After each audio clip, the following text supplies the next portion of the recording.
doing nothing. President Obama assigned Vice President Biden to work with members of the cabinet, Congress, and outside groups to come up with a specific set of policies in time for his State of the Union address next month. Their task is going to be to sift through every good idea that's out there and even take a look at some bad ideas before disposing of them. Mr. Obama responded sharply when challenged on why it's taken him until now to make the issue of gun control and gun violence a priority. Where have you been? I've been President of the United States dealing with the worst economic crisis since the Great Depression. I don't think I've been on vacation.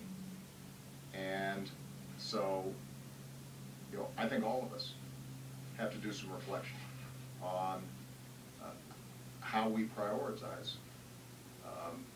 what we do here in Washington. The president even used the Newtown massacre as a political wedge when questioned about stalled negotiations over the so-called fiscal cliff. And when you think about what we've gone through over the last couple of months, a devastating hurricane, and now one of the worst tragedies in our memory. The country deserves folks to be willing to compromise on behalf of the greater good. The president essentially blamed Republicans for saying no to a deal. And I don't know how much of that just has to do with, it is very hard for them to say yes to me.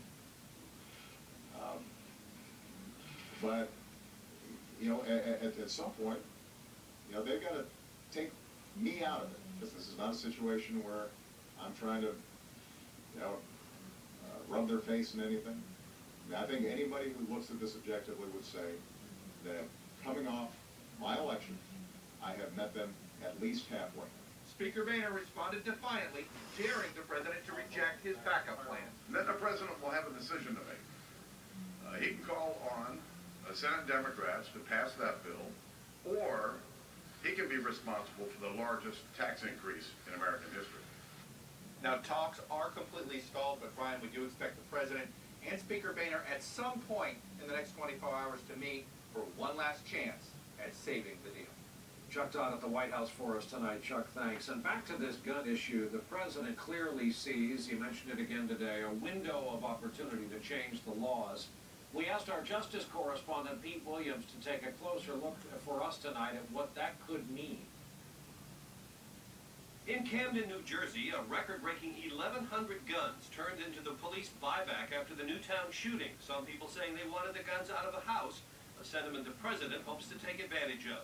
It won't be easy, but that can't be an excuse not to try. Among possibilities, banning military-style guns called assault weapons and